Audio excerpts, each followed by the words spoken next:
nous voici encore dans cette émission Je suis chrétien, une émission qui a pour but d'édifier et former beaucoup plus, de poser le fondement de la vie chrétienne. Et alors, comme vous remarquez qu'aujourd'hui, nous ne sommes pas seuls, nous sommes avec papa, nous aimons appeler papa, un homme de Dieu notamment, l'évangéliste Shalom papa. Que Dieu vous bénisse pour votre présence et aussi votre assistance.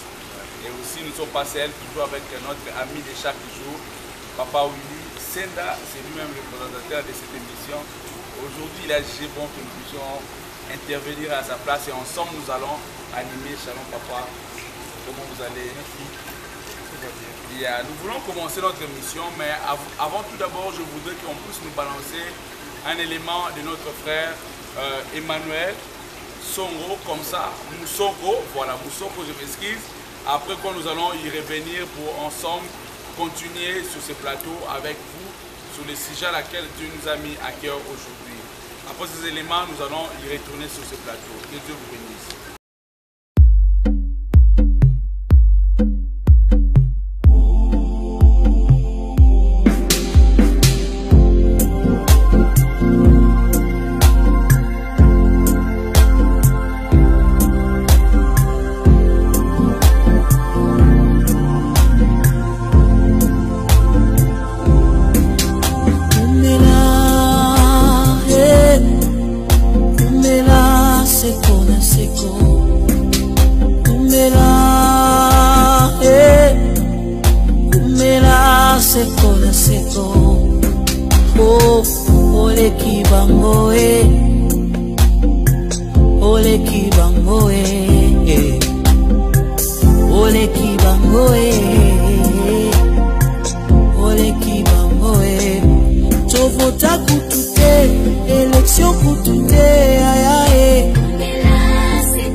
Ozali kolo ya maele nanga bebo moto nanga Ozali kolo ya maele nanga bebo moto nanga Ils se sont proclamés des dieux, mais la mort les a tous emportés. Mais toi, tu as vaincu la mort. Car ton trône est un trône éternel. Il est au-dessus de tout le trône de roi terrestre. Ô roi, vis éternellement, car tu es très très élevé.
Je pense que la chanson de notre frère Emmanuel, nous sommes, on vous a fait du bien. Alors sans plus tarder, nous voulons commencer notre émission d'aujourd'hui. Comme j'ai dit tantôt, et nous sommes passés, nous sommes accompagnés de l'homme de Dieu, un homme du bien, l'évangéliste Eddie Kumba. Et nous allons devoir laisser la parole pour se présenter. Bon, si j'ai dit de vous présenter, vous serez non, Papa Eddie, parce que Papa Eddie est marié, ce que je sais. Mais ce qui concerne le carrière ministérielle, c'est à lui de nous parler. Il va présenter en un mot l'église, la vision que Dieu lui a donnée, ce qu'il est en train de faire comme travail ici aux États-Unis, à Dallas. Après, nous allons entrer dans notre vif du sujet. Papa Eddie, est-ce que vous pouvez permettre au peuple de Dieu de nous connaître avant tout d'abord? Oui, il n'y a pas de problème. Je m'appelle l'évangéliste Eddie Kumba. Je suis pasteur à l'église House of Reconciliation Church. C'est ici à Hearst, précisément sur 120 Wanda Way, Hearst, ici à Dallas. L'église a quand même un parcours. C'est depuis 2013 que nous sommes là. Bien qu'on a eu un peu à déménager, mais là vraiment je crois qu'à Hearst on est là définitivement. Et voilà. La vision de l'église est si simple. Nous œuvrons pour réconcilier le peuple de Dieu avec le Seigneur. C'est pourquoi vous remarquerez que même dans le nom de l'église, il y a le mot réconciliation. Il y a la réconciliation, oui. Nous savons la mission pour laquelle Christ est venu sur la terre, c'est pour réconcilier le ciel avec la terre, réconcilier le Père avec le Fils, le Fils avec le Père. Donc nous sommes dans cette vision-là de réconciliation. Et bon, voilà, c'est brièvement ce que je peux dire de l'église et de moi-même. Waouh, quelle introduction si géniale, la réconciliation. Déjà, vous comprenez que le mot évangéliste est lié par rapport à ce domaine-là, la réconciliation. Donc, ils sont en train de faire un grand travail ici à Texas. Et nous connaissons ça, très bien aimé de le Seigneur partout où vous êtes. Si vous habitez Dallas, n'hésitez pas de fréquenter l'église. Je ne sais pas, papa, le programme, c'est chaque dimanche et la semaine, c'est comment? Oui, la semaine, on a une prière pour le lundi. Le mercredi, on a une journée d'adoration. Je profite pour lancer un appel à tout le monde. Tous celui qui se croient chrétiens, indépendamment de l'église dans laquelle vous œuvrez, indépendamment de toute dénomination, il y a ce qu'on appelle une journée porte ouverte pour adoration. Donc chaque mercredi, nous sommes là de 18h à 20h. Tous tout celui qui veut entrer dans la présence des dieux est prié. La porte de l'église est ouverte à tout le monde. Et le vendredi, on a une veillée, puis le samedi, on a l'intercession. Dimanche, on a de 11h30 à 13h30. Voilà. Oh, moi aussi également, je serai là pour venir ensemble adorer avec cette église la réconciliation où l'Éternel fait des grandes choses. Sans plus tarder, nous voulons entrer à notre vif sujet d'aujourd'hui. Le thème que nous partageons aujourd'hui ensemble avec vous, bien-aimés dans le Seigneur, c'est quand les fondements sont renversés, que fera le juste? Alors ce thème, lorsque Papa l'évangéliste nous a appelé, il nous a parlé de ce que Dieu lui a révélé, il a un mot qu'il veut adresser à son peuple. Sans plus tarder, ce n'est pas moi qui va prêcher aujourd'hui, qui va enseigner. Nous allons devoir laisser la parole à notre papa évangéliste Eddy Toumba, qui va prendre la parole. Ensemble, nous allons être édifiés par lui. Et comme d'habitude, nous allons y revenir pour intervenir. Aussi, s'il y a des questions, nous allons poser. Papa, si vous avez la parole sur le thème. Merci, pasteur. J'étais en déplacement. Moi, comme d'habitude, quand on médite la Bible, j'ai médité sur cette parole, j'étais dans le psaume, et je suis tombé sur cette parole-là. Quand les fondements sont renversés, que fait le juste? Alors, la question a été posée, et directement j'ai senti que la question m'était en même temps moi-même posée. Et la question m'étant posée à moi-même, je me suis dit, cette question elle est valable aussi pour tout le monde. Et vu le temps, moi je me dis, la question peut être vue sur deux aspects. D'abord sur l'aspect personnel, et puis sur l'aspect de la société en général. Donc, les fondements dont nous parlons, quand je parle sur le personnel, ça peut être les difficultés dans lesquelles tu te trouves, la maladie dans laquelle tu es frappé, donc tout ce que tu fais ne réussit pas. Donc ce sont, par exemple, sur le plan personnel, c'est ça le même les fondements. Je peux prendre un exemple qui est totalement typique, le cas du roi David. Le roi David, étant roi, mais il n'était pas sur le trône. Mais le roi David, à un certain temps, parce que c'est lui qui a écrit ces psaumes-là, on ne sait pas dans quelles circonstances il a écrit, mais nous savons bien le parcours du roi David. Ce qui fait qu'à un certain moment, il allait de caverne en caverne, il allait de montagne en montagne, il fouillait et se cachait. On ne sait pas dans quelles circonstances il a été. Bref, c'est-à-dire qu'en ce moment-là, David peut-être senti que ses fondements en lui étaient déjà renversés, étaient déjà bouleversés. Le point de vue personnel, c'est un peu ça. Donc nous nous trouvons dans des situations où nous ne savons pas quoi faire et notre vie est devenue comme un grand point d'interrogation. On s'interroge, mais qu'est-ce que je fais? Tout ce que je fais ne me réussit pas. Tout ce que je dis ne fonctionne pas. C'est ça même les fondements dont je parle du point de vue personnel. Et dans ce moment-là, dans ce camp-là, que fait le juste quand ces fondements personnels sont renversés? Alors la réponse elle est toute simple. Le fondement personnel de l'établir un fondement. Et le meilleur fondement sur lequel on peut rétablir les fondements qui sont renversés, il n'y a que celui de Jésus-Christ. C'est lui seul qui est le véritable fondement. Amen. Sans lui, on ne peut rien faire. C'est en lui et avec lui qu'on peut rétablir tous les fondements personnels qui sont renversés. Je crois qu'à ce niveau personnel, tout le monde peut déjà avoir une idée de ce que je suis en train de dire. Mais ma pensée, beaucoup plus, n'était pas sur l'aspect individuel, mais beaucoup plus sur l'aspect social et global. Vu l'état du monde aujourd'hui, en regardant ce qui se passe dans le monde, cette question valait bien d'être posée. Qu'est fait les justes quand les fondements de la société sont renversés? Quand on vote les lois pour légaliser les mariages homosexuels, que fera le juste? Quand les lois qui étaient censées protéger les familles sont bafouées, que fait le juste? Quand il y a la sexualité est banalisée, que fait le juste? Quand il y a la corruption, que fait le juste? C'est toutes ces questions-là. Que fait le juste quand toutes ces choses-là sont en train de se produire?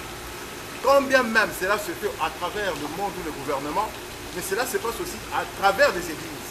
même dans nos églises, les fondements sont renversés. Même dans nos églises, j'étais surpris, là où j'étais à Toronto, je devais aller rendre visite à un homme de Dieu. Et j'arrive à son église, bon, c'est pas tellement son église, lui aussi il est en train de louer à l'endroit. Alors ce qui m'a frappé, c'est le, comment on dit, les petits, comment on dit, les photos qui indiquent le nom, les indicateurs. Non. Donc, par exemple, on a écrit Full Rules. Yeah. Là, on a écrit le nom de l'église, on a écrit les heures d'ouverture de la prière. Comme un panneau. Comme un panneau. Un panneau qui indique le nom et les heures. De la description. De la description de l'église. Ouais, c'était vraiment... Ouais. Alors, ce qui m'a frappé, c'était au bas de ce panneau-là, il y avait un petit drapeau. Le drapeau des... Non. Des homosexuels. Les drapeaux des homosexuels. Le drapeau multicolore, c'était vraiment là, sur le panneau de l'église. Vous voulez parler, vous avez remarqué la présence d'un symbole qui caractérise l'homosexualité dans cette église. Bon, pas dans cette église, mais... Oui, mais parce que les panneaux faisaient état de programme de cette église. De cette église-là, oui. Et par conséquent, tout ce qui est écrit l'était pour cette église. C'était pour cette église. Ça veut dire que l'église est en accord avec...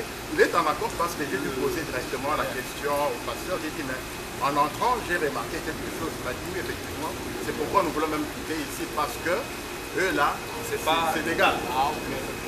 Ils peuvent venir, ces mariages-là, donc pour eux, il n'y a pas de problème.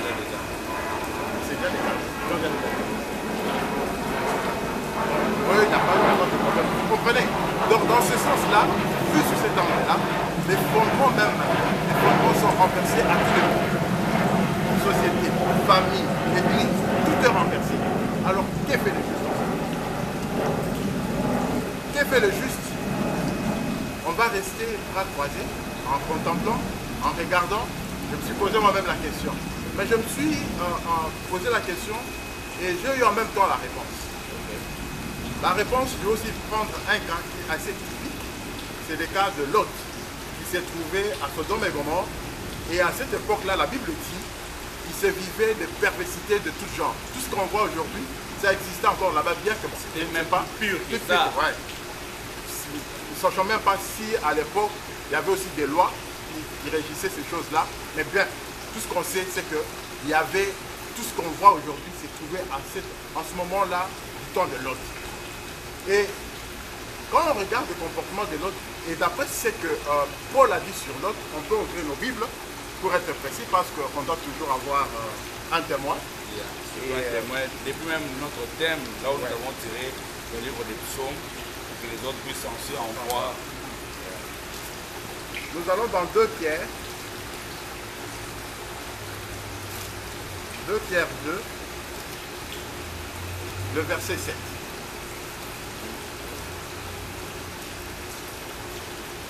2 Pierre 2, verset 7, la parole dit ceci. Et s'il a délivré le juste Lot, ici on parle de juste Lot, il est déjà proclamé juste. Et s'il a délivré le juste Lot, profondément attristé de la conduite de ces hommes sans frein dans leur dissolution. Au verset 8, car c'est juste qui habitait au milieu d'eux, tourmentait journalièrement son âme juste à cause de ce qu'il voyait et entendait de leurs œuvres criminelles. Amen. Le juste Lot s'est tourmenté de ce comportement-là. Le juste Lot était dérangé dans son âme. Le juste Lot n'était pas tranquille avec ce qui s'est passé. Mais comment se fait-il qu'aujourd'hui, chrétiens que nous sommes, nés de nouveau que nous sommes, ces choses-là peuvent paraître, comment dire, ça devient plus... Non, on s'est habitué avec. C'est comme si c'est devenu une vie qui est normale, des choses qui sont normales. Il n'y a personne qui soucie, il n'y a personne qui dit mot. On laisse passer. Mais il a lieu maintenant de se poser, de se demander, et tout le monde a le devoir de se poser la même question. Notre thème, j'avais oublié de le dire, est tiré du psaume 11 au verset 3. Psaume 11 au verset 3.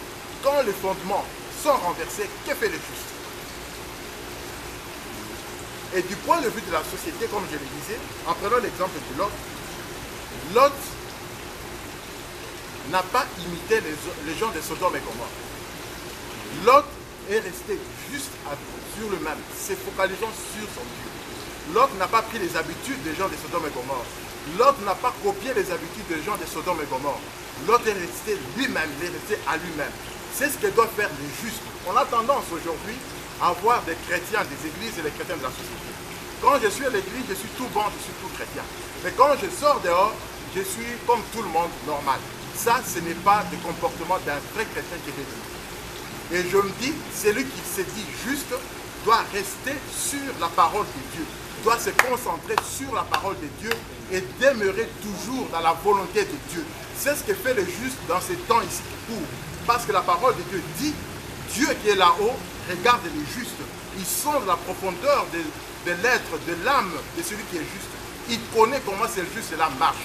Donc nous devons, nous tous, dans ce temps qui court, dans ce temps où les fondements sont renversés, à nous tenir bon et à tenir bon avec la parole de Dieu et nous attacher beaucoup plus à Jésus-Christ qui est notre fondement.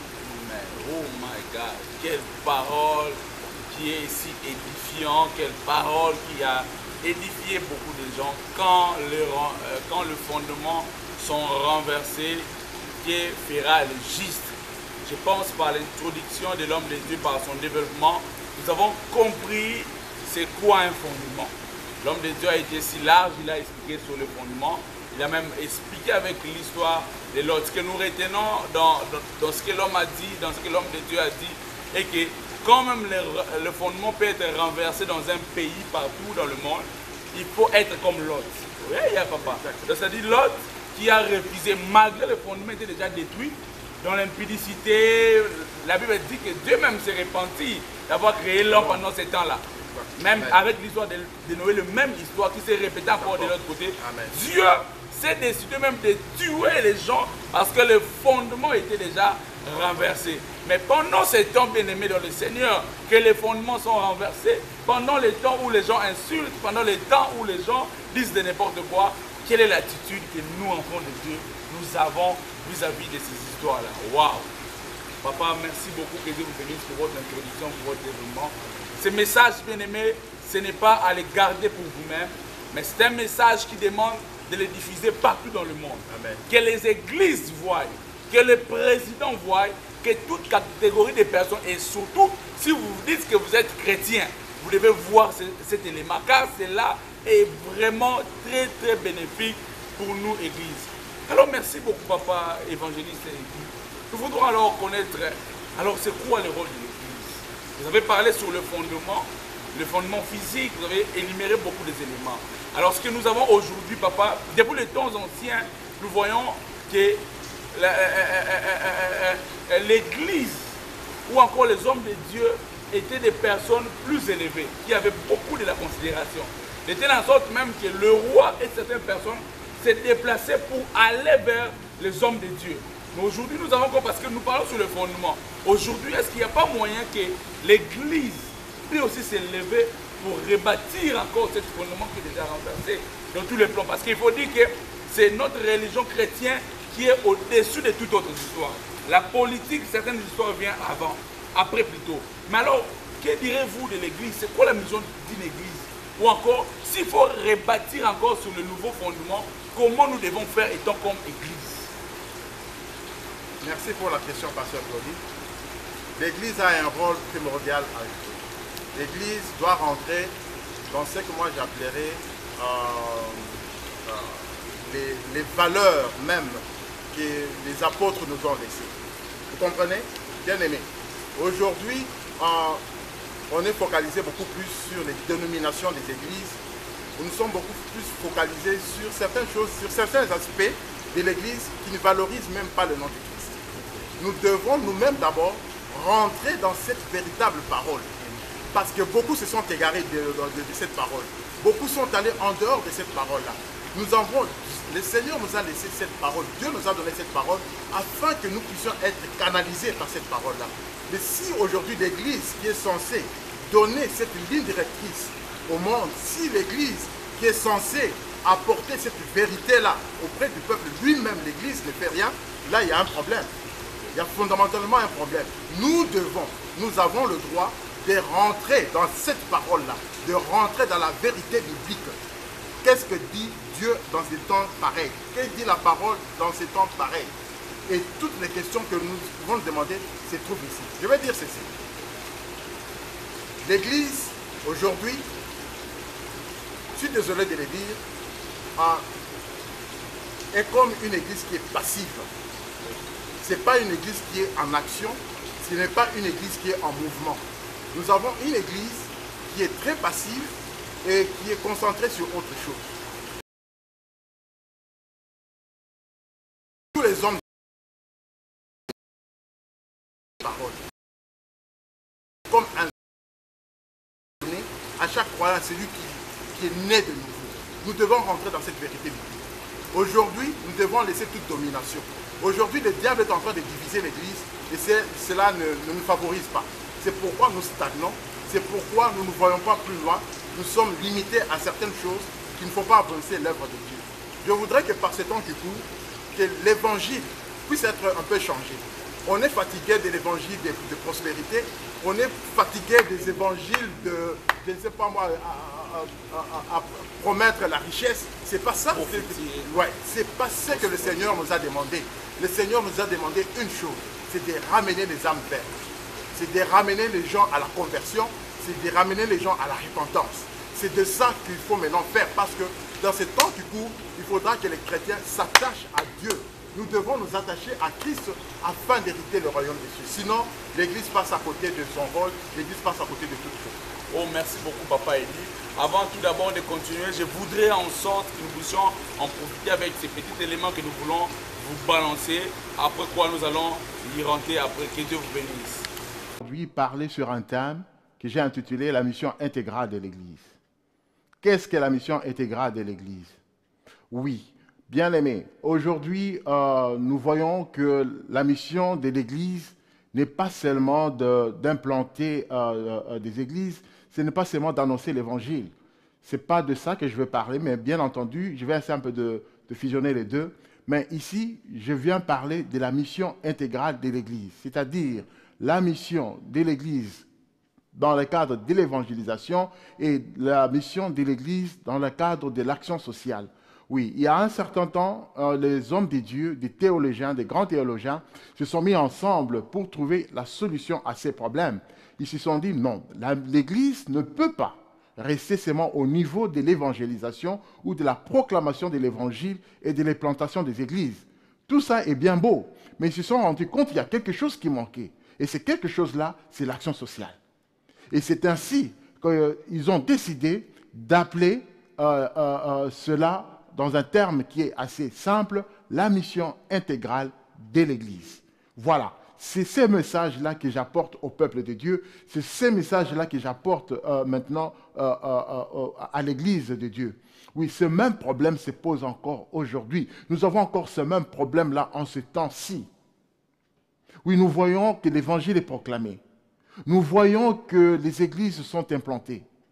Mais est-ce cela suffit? Je ne pense pas. Parce qu'il y a encore des défis qui nous attendent. Quand nous regardons le monde, quand nous essayons un peu de nous retirer et de regarder un peu le monde de loin, nous verrons qu'il y a encore assez beaucoup de problèmes au niveau social. La pauvreté bat son plein. La criminalité, n'en parlons même pas. Des gens sont marginalisés. Merci, nous sommes de retour. Je pense bien vous avez bien aimé l'élément que nous avons présenté. Cet élément vous a fait du bien avec l'homme de Dieu, l'évangéliste Eddy Toumba. Sans plus tarder, nous allons passer à une autre partie. Et alors, je vais devoir laisser la parole aussi à mon très cher animateur, Papa Willy Senda, qui est avec nous sur ce plateau. c'est lui qui va prendre la parole ensemble pour aussi éclairer. Parce que lui, il faut dire que lui, il touche beaucoup plus de la vie des opinions du public, c'est-à-dire les gens qui nous suivent.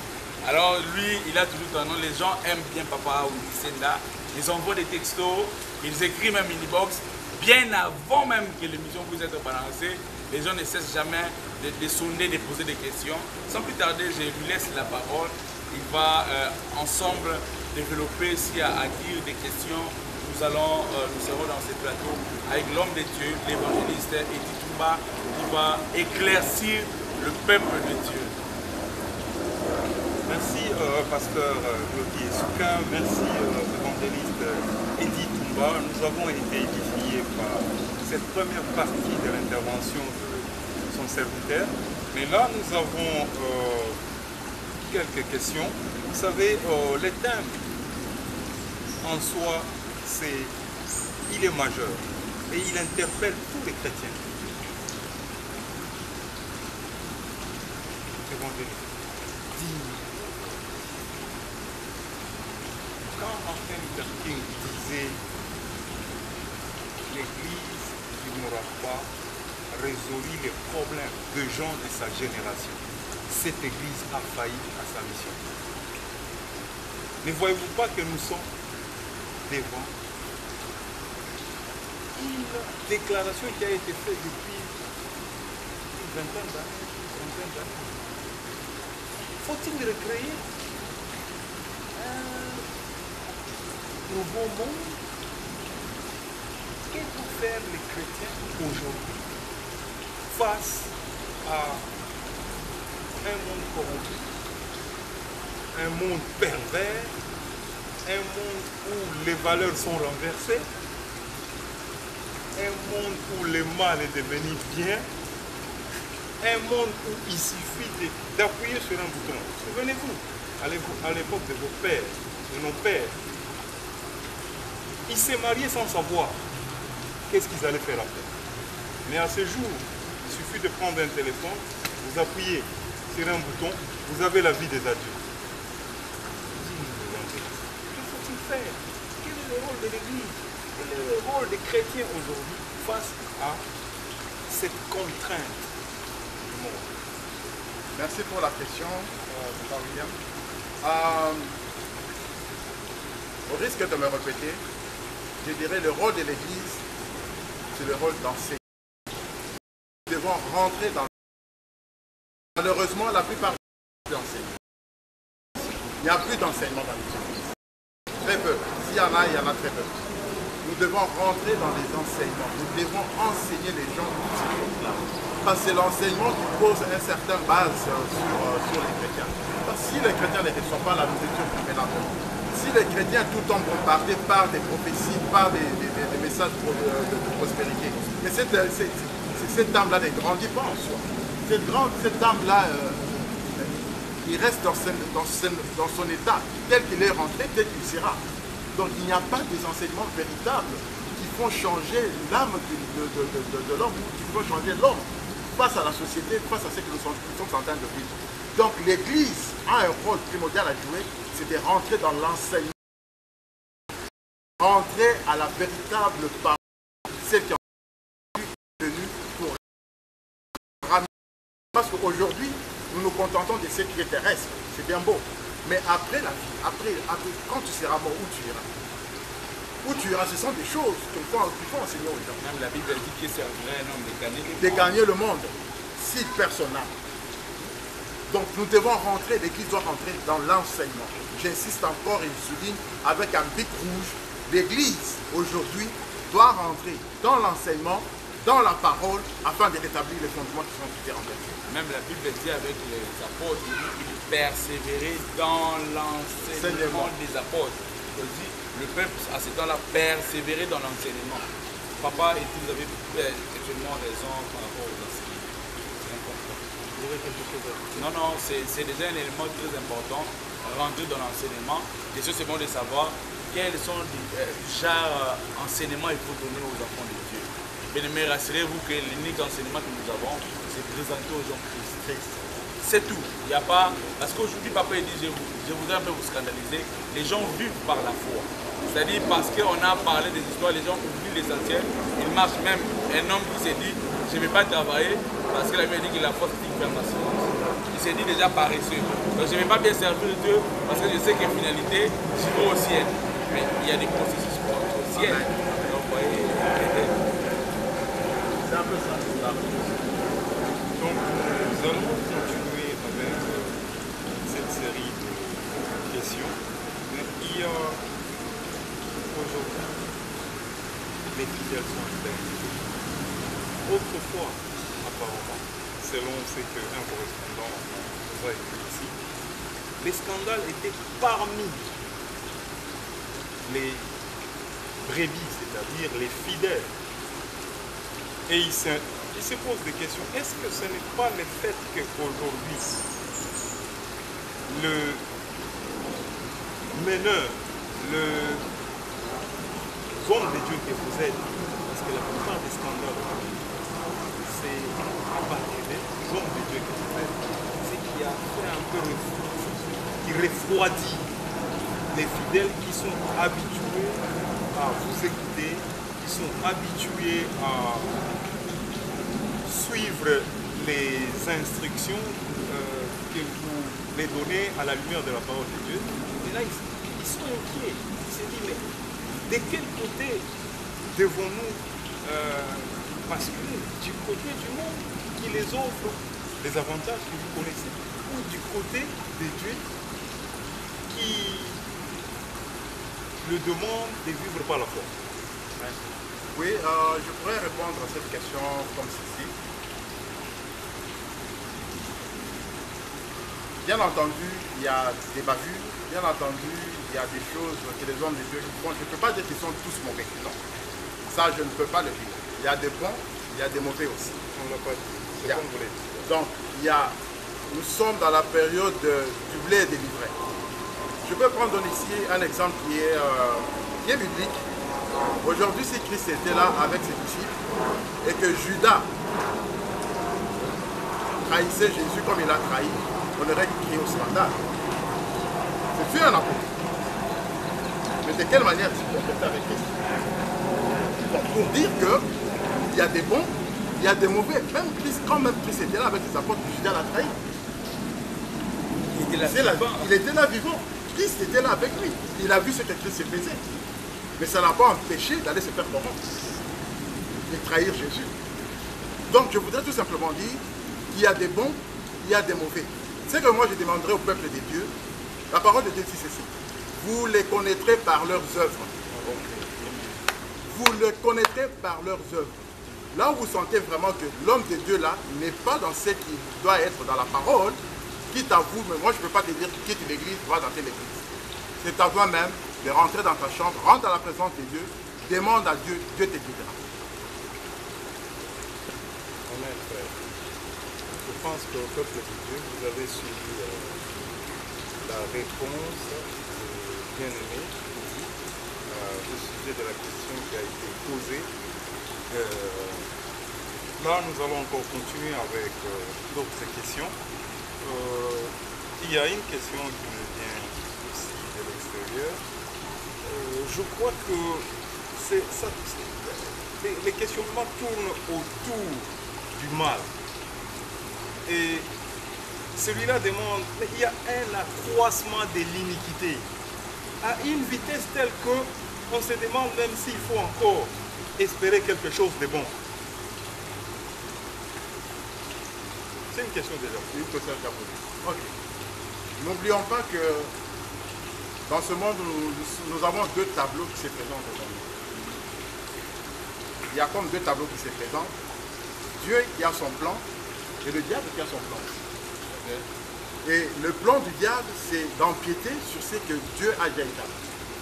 Donc le diable ne va pas rester tranquille, regardant les gens se convertir pour aller au ciel. Il ne voudra pas aller seul. Donc il va faire aussi son travail. Et c'est là le travail du diable. Il est en train de faire tout ce qui est mauvais pour empêcher que le plan de Dieu ne puisse pas être établi dans la vie des hommes. Mais la seule manière d'échapper à ce mal-là, la seule façon de se protéger contre tout cela, c'est encore une fois de retourner au véritable fondement qui est Jésus-Christ lui-même. Parce que quand on a Christ avec nous, quand on a Christ dans sa vie, je crois que c'est une garantie qui ne peut pas être mesurée. On est à l'abri de beaucoup de choses. J'inviterai aux enfants de Dieu, au peuple de Dieu, qui ont encore le doute, qui ne savent pas où aller, qui t'attendent encore, qui sentent que le mal, oui, on a l'impression que le mal est beaucoup plus fort que le bien. Oui, il y a encore des gens. Il y a encore des gens qui n'ont pas encore fléchi les genoux devant les balles de ce monde. Il y a encore 7000 qui sont encore en réserve. Bien comme ils sont en réserve, mais il y a encore ceux-là encore qui sont en train encore d'œuvrer en ce moment afin que ce royaume-là, le fondement de l'Église, le fondement de la société puisse être relevé encore. Et nous devons rentrer là-dedans. Le seul fondement, c'est Jésus-Christ lui-même. Amen. Oh, quelle sensibilité. D'ailleurs, papa a dit, vous m'avez soulevé qu'il y a encore 7000 comme tel. Donc, je crois que nous allons parler de ça parce que les temps, c'est la même histoire qui s'est passée à ce temps avec le prophète Élie. Quand Jézabel était là, il est allé se retirer, c'est ça. Il n'a pas voulu se laisser faire par le fondement qui était là. Il est allé se retirer dans le torrent de Guérite. La Bible dit, pendant après longtemps quand il est sorti, lorsque le prophète de Baal disait, dit non, il y a encore 7000 qui n'ont pas fléchi. Je crois, mon frère, ma soeur, que tu es parmi les 7000. Je crois que nous allons sauver et réparer, parce que nous sommes des réparateurs de prêche. Là, il faut dire. Il y a encore, papa Willy va continuer encore avec des questions peut-être. Oui, il y a une question à adresser au pasteur Claudie Esouka. Voilà, vous êtes présenté comme intervenant, quelqu'un vous a suivi en direct. Il dit que les justes doivent briller comme un flambeau. C'est ce que les disciples ont dit. Ils voudraient comprendre, briller comme un flambeau, qu'est-ce que ça dit? Merci beaucoup, papa Willy. Les gens disent qu'il faut impacter le monde. De quelle manière les justes doivent impacter le monde? Merci beaucoup pour la parole. C'est papa Willy qui devait répondre. Comme on m'a choisi, alors je vais aussi en profiter pour vous dire, les justes doivent briller comme un flambeau. La Bible dit que vous êtes la lumière du monde. Retenez-moi d'abord par cet élément. Vous êtes la lumière du monde. Et on ajoute une ville située où c'est? Sur la montagne. Mon frère, ma soeur, je pense que je vous ai déjà répondu. Nous devons prier, papa Willy, parce que nous sommes une lumière. Nous sommes la lumière qui doit éclairer le monde. Parce qu'on dit, on ne peut jamais prendre la lumière, le mettre sous la table. C'est impossible. Et donc, comme une lumière, nos vies doivent être réflectables par rapport au vie du Christ. Nos vies doivent enseigner les autres parce que nous sommes la lumière. C'est-à-dire quoi? Et donc, comme juste, il y a ces histoires où je peux faire, il y a des histoires que je ne peux jamais faire. Parce que ma vie à moi, ma manière à moi de se comporter, cela influence aussi les autres. Je peux attirer plusieurs personnes en Christ aussi longtemps que je suis un modèle. Le problème, ce n'est pas de lire la parole, mais le problème, c'est vivre la parole en soi. Et donc, comme une lumière, il faut dire que je suis une référence pour plusieurs. Une ville placée sur la montagne. C'est-à-dire, nous sommes placés sur la montagne pour éclairer la vie de ceux qui sont dans le ténèbre. Vous voyez, nous devons briller, c'est de notre devoir. Merci, papa Willy. Ok, merci, pasteur Claudie. Il y a une question, mais qui risque de se répéter.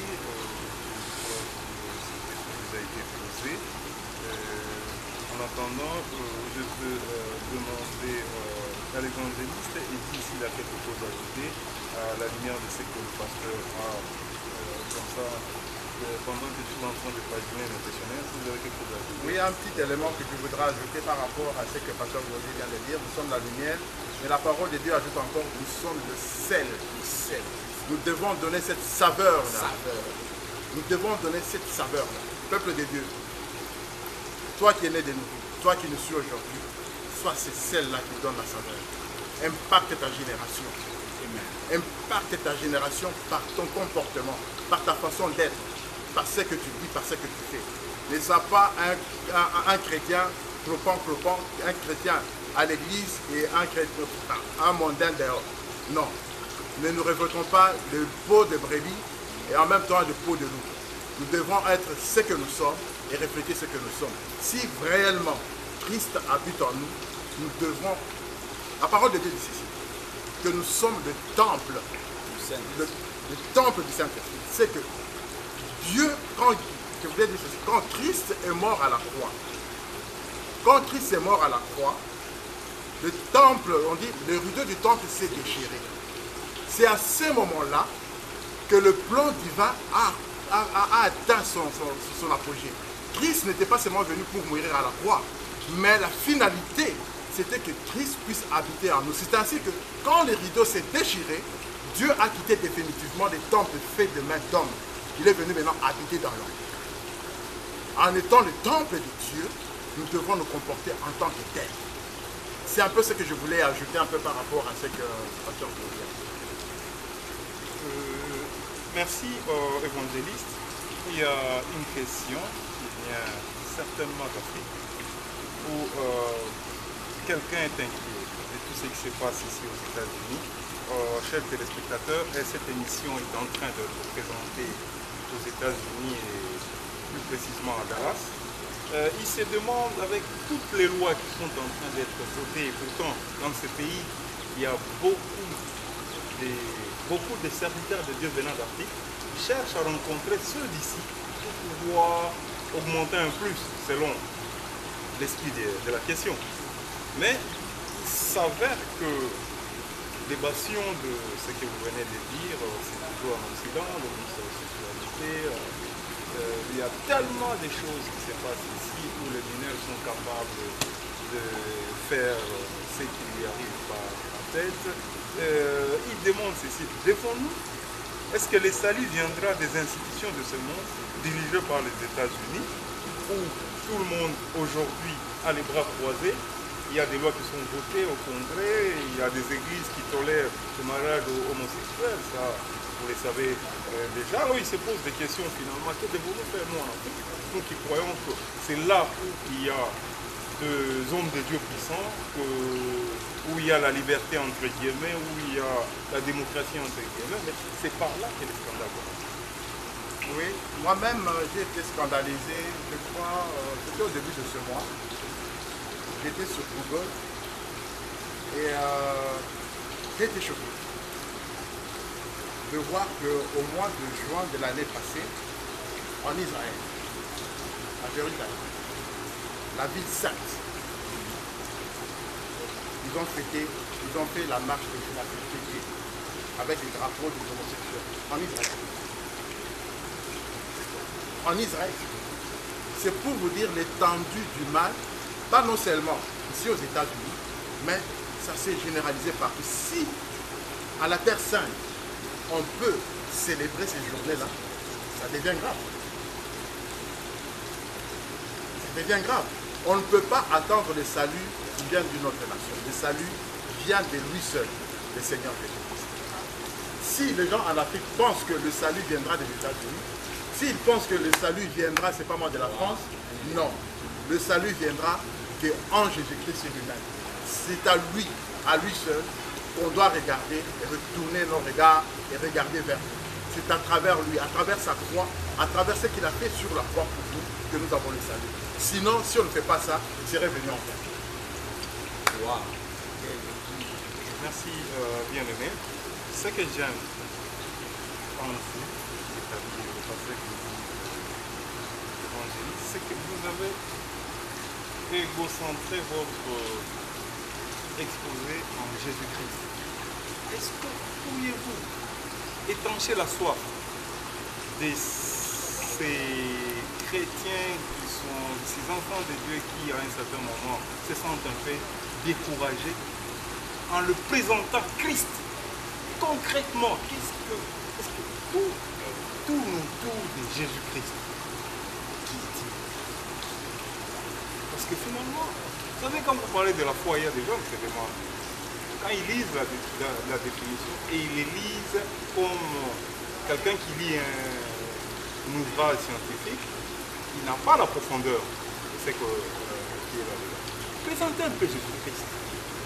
Nous commençons par l'évangile d'Aboué, nous allons chercher avec le pasteur.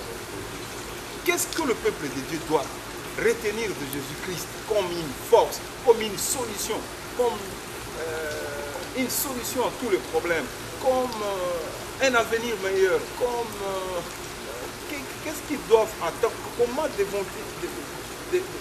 comment est-ce que le peuple de Dieu doit se comporter ici-bas tout en étant des citoyens célestes? Oui, merci pour la question. Jésus-Christ. Wow. On ne peut pas définir Jésus-Christ et déterminer aujourd'hui. Il est si vaste, plus qu'un livre, qu'un homme peut écrire. Mais je voudrais bien le résumer en un mot. Quand Adam et Ève ont péché, Dieu, j'ai toujours dit, Dieu a évolué avec l'homme. Dieu a évolué aussi avec son amour par rapport à l'homme. C'est-à-dire que Dieu a évolué, a cheminé avec l'homme au fil des temps et des circonstances. Au fur et à mesure que l'homme avançait, Dieu essaie aussi de s'adapter par rapport à l'homme. Et vous remarquerez que quand les peuples d'Israël sont sortis... par rapport à l'homme. Oui. Pourquoi je dis ça? Vous remarquerez que quand les enfants d'Israël sont sortis de l'Égypte, quand bien même, c'est ce qui était la prédication d'aujourd'hui, en fait, c'est moi qui ai prédit ça, la parole de Dieu dit ceci. Dieu avançait avec les enfants d'Israël, jour et nuit. Il marchait avec eux comme une colonne de feu, comme une colonne de nuit. La présence de Dieu était là. La présence de Dieu était visible. La présence de Dieu, les enfants d'Israël le voyaient. Mais cela n'a pas empêché les enfants d'Israël, quand ils ont écouté les bruits des chars venir, de tourner le dos à cette présence-là. Ils ont oublié qu'il y avait un Dieu qui était devant eux. Ils devaient se concentrer sur cette présence-là. Mais qu'est-ce que les enfants d'Israël ont fait? Ils se sont retournés pour regarder. Tiens, il y a du bruit derrière nous. Ce sont ces gens-là qui viennent. Et ils ont tourné devant à cette présence-là. Oublions que Dieu était là. C'est exactement quand je dis Dieu évolue. Et vous remarquerez qu'au fil du temps, quand les enfants d'Israël avançaient, Dieu aussi s'adaptait. Il a laissé le nuée et la colonne, il a donné le tabernacle, il était maintenant dans l'arche, et puis c'était plus l'arche, il était dans la tente, c'était plus dans la tente. Il évoluait. C'était maintenant dans le temple, c'était plus dans le temple, c'était maintenant Jésus-Christ qui est venu. C'est pourquoi je dis, l'amour de Dieu est évolutif. Il évoluait au fur et à mesure que l'homme aussi avançait. Et il s'adaptait à ça. Oui, parce que Dieu se disait par exemple, quand c'est la question que je posais même aujourd'hui, un peu assez curieux. Moïse est monté à la montagne, 40 jours, 40 nuits. Et la parole de Dieu dit que la présence de Dieu était sur la montagne. La gloire de Dieu a couvert le sommet de la montagne. Et les enfants d'Israël qui étaient au bas de la montagne pouvaient bien remarquer cette présence-là de Dieu. Mais cela ne leur a pas péché de demander à Dieu. Mais comment se fait-il que ces gens qui voient que la gloire de Dieu est là, la présence de Dieu est là, mais qui demandent un Dieu? Dieu s'adapte. Et quand Dieu a vu cela, il a dit, tiens, comme ils veulent voir, ils veulent un Dieu qui n'est pas dans le nuée, qui n'est pas dans la colonne, qui n'est pas dans le colonne de feu, alors il donne le modèle de tabernacle, il va habiter au milieu d'eux. Vous comprenez?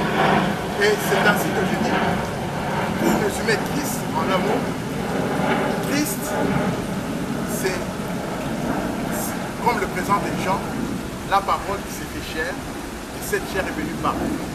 Elle a habité parmi nous. Et cette chair-là est venue pour nous racheter, pour nous réconcilier avec le Père. La mission de Christ était simple, réconcilier les gens avec le Père. La gloire qu'Adam et Ève avaient perdue dans le jardin d'Éden, Christ est venu comme restaurer. Voilà. On rentre toujours dans les thèmes de fondement. Oui, Adam et Ève ont brisé ce fondement-là. Ils ont renversé le fondement. Christ est venu pour rétablir ce fondement-là parce que lui-même, il est le véritable fondement et le véritable pierre angulaire sur qui toute vie doit être bâtie.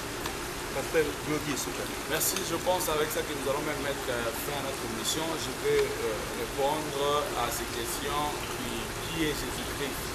C'est là, Papa William fait appel à beaucoup d'éléments Directement, quand vous avez posé la question, même quand papa l'évangéliste était en train de parler, cela m'a ramené de la Bible, là où Christ posait aux gens, qui dites-vous que je suis?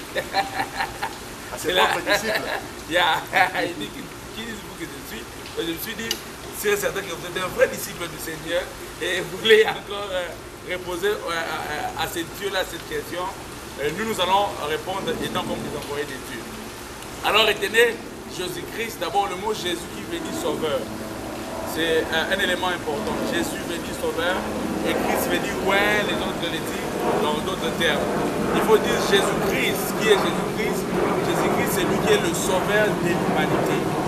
La Bible dit, comme l'évangéliste a dit, après avoir Adam péché par papa, et Dieu a envoyé, Jean 3,16 nous dit, car Dieu a tant aimé le monde, il a envoyé son Fils unique, afin que quiconque, c'est là où je vais commencer, afin que quiconque croie à qui?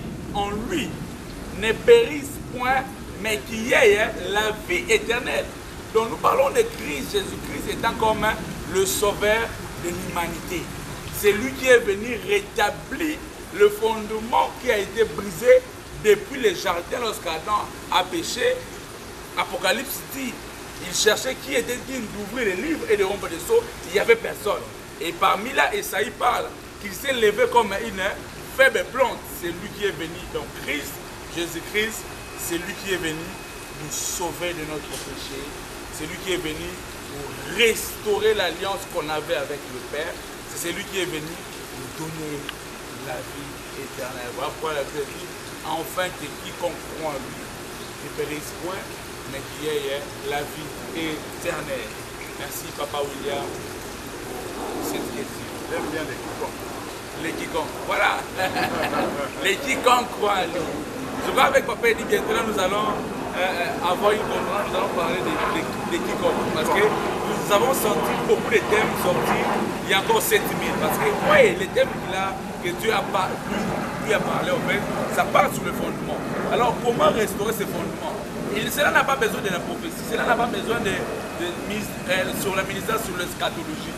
Cela n'a rien à voir. Mais cela, c'est très important, c'est de retourner vers les restaurateurs. C'est de retourner vers les restaurateurs qui est le sauveur de l'humanité. Quand nous retournons vers lui, vous allez voir, tout change. Voyez, donc voilà pourquoi j'ai toujours dit même pour notre pays, il y a certaines histoires que j'en profite aussi pour dire, même dans la Bible, chaque fois qu'un peuple s'est détourné vers l'Éternel, l'Éternel le livre. C'est ce qui se passe aussi dans beaucoup de pays. Quand vous vous êtes détourné, le fondement, quand le fondement est brisé, le fondement ecclésiastique, quand cela est brisé, vous êtes dans l'idolâtrie, vous êtes comme ça, un peuple qui marche sans vision. Écoutez, ce que Dieu fait, il livre. Voilà pourquoi vous allez voir la présence de Samson pour venir sauver. La présence de Moïse pour venir. Pourquoi? Le peuple de Dieu s'égare un peu. Et Dieu les laisse les livrer. Mais par après, comme c'est lui qui est le sauveur de l'humanité, il dit ceci. Si vous retournez, j'aime ce que Chronique dit, si le peuple sur qui est évoqué mon nom, prie. La Bible dit que s'il prie et il s'humilie, il dit, s'il cherche ma face. Le dernier qui dit, et ici se détourne de leur mauvaise voie. Papa, Amen. En Jésus-Christ, il y a l'amour. En Jésus-Christ, il y a le pardon. En Jésus-Christ, il y a tout. Si vous voulez, aujourd'hui, mettre un terme aux difficultés de la vie, parole et la vraie parole, il y en a. Au moyen de discernement, nous avons les capacités de savoir qui est dans le monde, qui est dans le monde. Merci encore une fois, chers téléspectateurs. Nous allons donner au pasteur et à l'évangéliste. Demandez seulement une chose. Le temps est mauvais.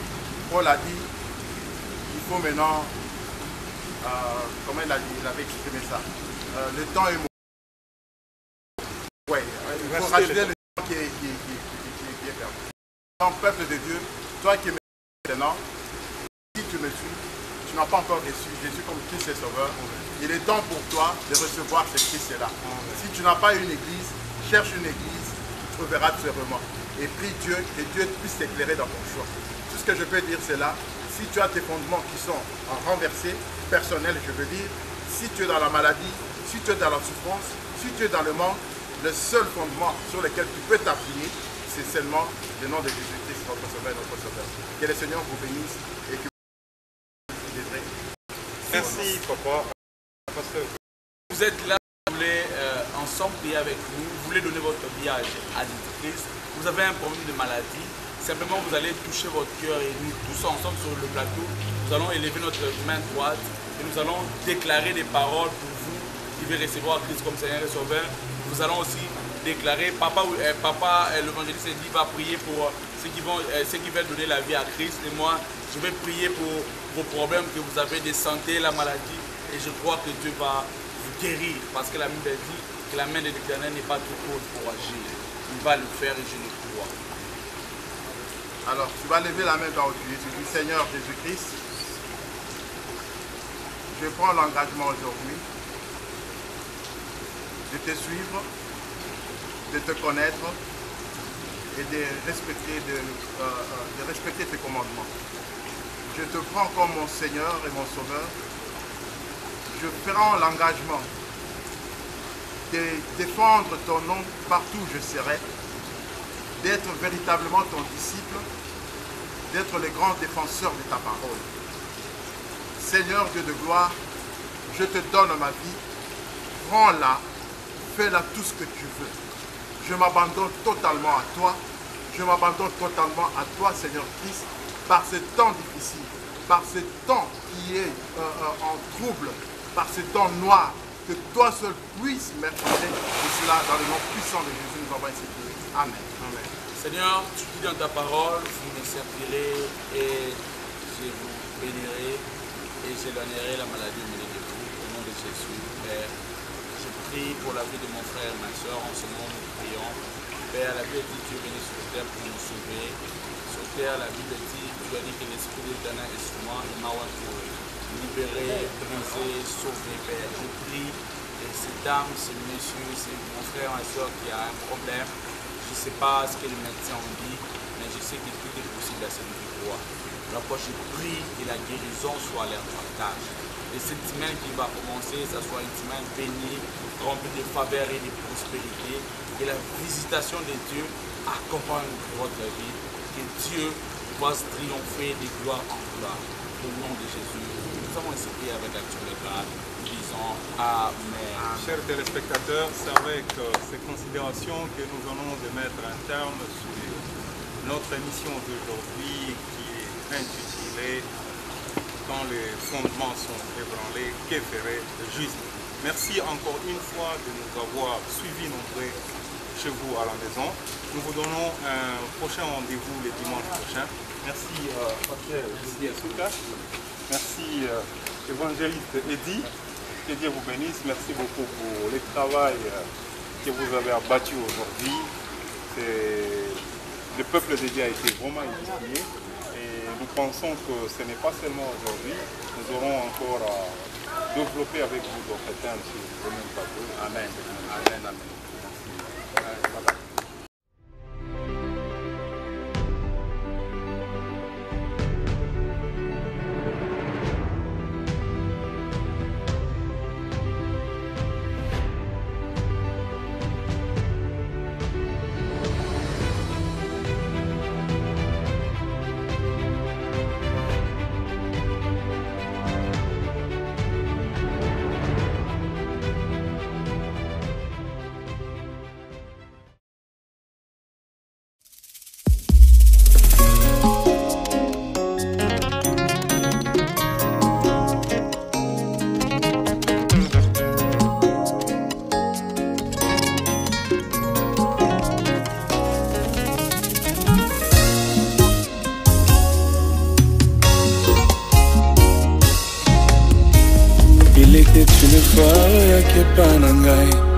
Perdu dans le péché, au lokota kingai osukolanga na makila na yo ya mutuya opakolanga mafuta sans tout nasalela yo yango wana nandimi je te suivrai tous les jours jusqu'à mon dernier souffle nazala se ya yo tango mikakatano etungisaka ngai liloba na yo ezongisaka kimia na motema yawe loba nga nayoka osya kimia na motema na ngai soki yo te nani mosusu azongisaka elikya na motema.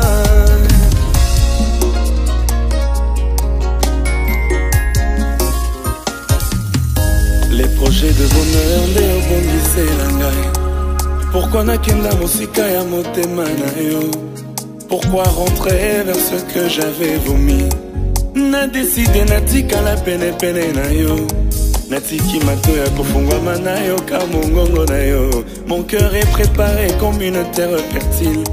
Il semble que la foi elle vient de ce que moi j'entends. Lobelanga lelo yo kolisa kondima nanga yawe loba nga nayoka osya kimia ya motema na ngai soki yo te nani mosusu azongisaka elikya na motema nga nayoka osya kimia na motema na ngai soki yo te nani mosusu azongisaka elikya na motema. Dans leur détresse, ils crièrent à l'Éternel, et il les délivra de leurs angoisses. Il envoya sa parole, et sa parole les guérit. Ainsi, il les fit échapper de la force.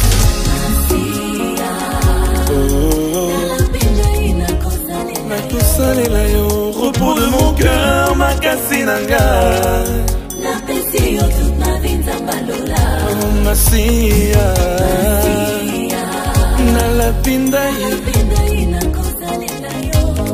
repos de mon cœur makasi nanga napesi yo toute ma vie nzambalola oh Masia